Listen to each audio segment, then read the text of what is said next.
बात करते हैं शातिर सीमा हैदर के रहस्य लोग से जुड़ी हुई, क्योंकि एटीएस का शिकंजा सीमा हैदर पार कस चुका है। 3 दिन तक लगातार पूछताछ हुई और बीते दिन भी यानी तीसरे दिन भी जब पूछताछ होती है सीमा हैदर से तो कई ऐसे चौंकाने वाले खुलासे हुए हैं। क्या खुलासे हुए हैं इस रिपोर्ट के जरिए देखिए।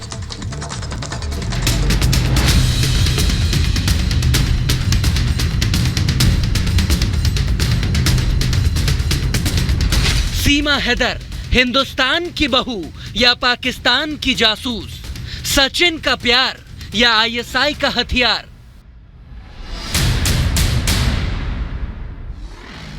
आखिरकार पकड़ा गया सीमा हैदर का झूठ, सीमा का धोखा, सबूत नंबर 1। सचिन मीणा भी क्या सीमा की साजिश का हिस्सा है? क्योंकि नेपाल के होटल में सचिन ने नाम छिपाकर कमरा बुक किया था। उसने सचिन की जगह अपना नाम शिवांक बताया। ये वो रजिस्टर है जिसमें मार्च 2023 का वो रिकॉर्ड दर्ज है जिसके मुताबिक सचिन शिवांक बनकर सीमा के साथ यहाँ रहा था। हमको जब न्यूज़ में दिखा तो मालूम पड़ा हाँ वो लोग सीमा सचिन था। वो लोग जब एंट्री किया था दूसरे नाम से किया था। वो लोग का शिवांश। सीमा का धोखा, सबूत नंबर 2। नेपाल के पशुपतिनाथ मंदिर में शादी का सीमा हैदर का दावा झूठा है। यह खुद नेपाल के उस होटल मालिक ने कहा है जहां सीमा और सचिन 7 दिनों तक रुके हुए थे, जबकि इससे पहले सीमा हैदर ने साफ किया था कि उसने सचिन के साथ ही पशुपतिनाथ मंदिर में हिंदू रीति रिवाज से शादी की है। वो लोग ने शादी किया बताया नहीं। वो लोग ने बस इतना ही बताया था वो मेरी बीवी है। तो हमको भी लगा वो लोग अभी ज़्यादा इंडियन टूरिस्ट लोग घूमने के लिए आते तो हम लोग उनको ज़्यादा तंग भी नहीं करते। वो आते बैठते, उनको बार बार पूछना भी अच्छा नहीं है। तो रूम में आते बैठते और जाने टाइम चेकआउट करते जाते। सीमा का धोखा, सबूत नंबर 3। मांग में सिंदूर, माथे पर पल्लू और गले में मंगलसूत्र बांधने वाली ये वो पाकिस्तानी महिला है जो कहती है उसने अपने प्रेमी सचिन मीणा से नेपाल में शादी की है। हिंदू रीति रिवाज के जरिए बाकायदा मंदिर में 7 फेरे लिए हैं। ऐसे में कई सवाल उठ रहे हैं, क्योंकि जो सीमा सोशल मीडिया की दीवानी है, हर चीज पर जो इंस्टाग्राम रील्स बना देती है, उठते बैठते घूमते जो अपना मोबाइल कैमरा ऑन रखती हैं, नेपाल में शादी का उसने वीडियो क्यों नहीं बनाया? मंदिर में सचिन मीणा से अगर शादी की है तो उसकी रील क्यों नहीं बनाई? यह सवाल इसीलिए क्योंकि सीमा ने एक रील बनाई जिसमें सचिन उसकी मांग में सिंदूर भर रहा है, लेकिन ये रील्स किसी मंदिर नहीं बल्कि होटल के कमरे के अंदर की है। ये बात होटल के मालिक भी कंफर्म कर चुके हैं। सीमा का धोखा, सबूत नंबर 4। भेष बदलने और धोखा देने में सीमा हैदर कितनी माहिर है, इसका एक और सबूत भारत में उसकी मकान मालकिन ने दे दिया, जहां सीमा करीब 2 महीने तक रही। कैसे उसने आंखों में धूल झोंकी, खुद ही सुनिए। अच्छा, आपको पता चला था कि ये मुस्लिम है या पाकिस्तान से आई है? कब पता चला?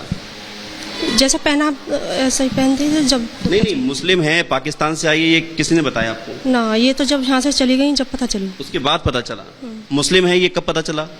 ये 1 तारीख में। सीमा का धोखा, सबूत नंबर 5। आंखों में धूल झोंकना सीमा हैदर के लिए कोई नई बात नहीं है। वो पाकिस्तान में अपने पति, रिश्तेदारों और पड़ोसियों के साथ पहले ऐसा कर चुकी हैं। तो भारत में आने के लिए नेपाल बॉर्डर पर भी उसने सुरक्षा कर्मियों को चकमा दिया था।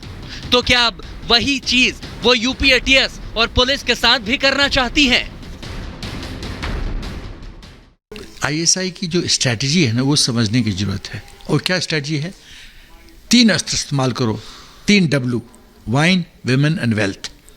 शराब, औरत और धन।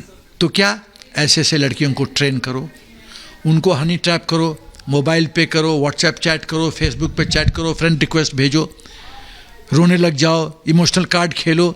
ये सब नौटंकी उन लोग को सिखाया जाता है। मेरा ख्याल है सीमा जो है बहुत बड़ी कॉन्स्पिरेसी का एक इम्पोर्टेंट लेकिन छोटा प्लेयर है।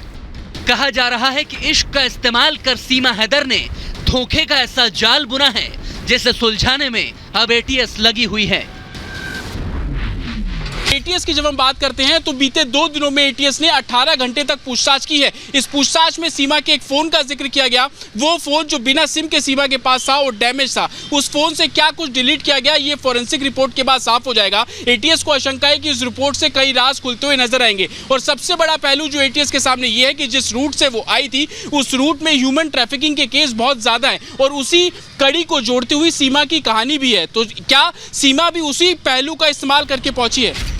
2 दिनों तक 17 घंटों से ज्यादा वक्त तक यूपी एटीएस ने सीमा से सवाल जवाब किए, जिसके बाद दावा किया जा रहा है कि उसका कच्चा चिट्ठा अब क्लियर हो चुका है और उसे सेफ हाउस में बंद कर दिया गया है।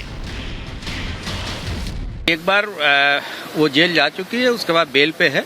अब उसके बाहर भेजने की जो विधिक प्रक्रिया है उस हिसाब से कार्रवाई चल रही है। तो अगर हमारा बॉर्डर पोरस है और उसके लिए कोई पासपोर्ट की आवश्यकता नहीं है तो इसलिए इस तरह की चीजें। लेकिन एक पाकिस्तानी नागरिक नहीं, ये तो किसी के चेहरे पे तो कुछ लिखा नहीं। क्या सचिन और सीमा के बीच लव घुसपैठ और धोखे की स्क्रिप्ट पहले ही लिखी जा चुकी है? बस अब तो उसे अंजाम दिया जा रहा है, क्योंकि एटीएस सूत्रों के मुताबिक सचिन पहला हिंदुस्तानी युवक नहीं है जिससे सीमा संपर्क में आई हो। इससे पहले भी सीमा कई लोगों के संपर्क में आ चुकी हैं। ऑनलाइन गेम के जरिए उसने रिक्वेस्ट भेजी थी। ज्यादातर उसके टारगेट पर दिल्ली एनसीआर के लोग थे और पबजी के जरिए उन लोगों से वो जुड़ती थी। सेना के लोगों को भी सोशल मीडिया पर सीमा ने संपर्क किया था। अब किस किस को रिक्वेस्ट भेजी इसकी जांच की जा रही है।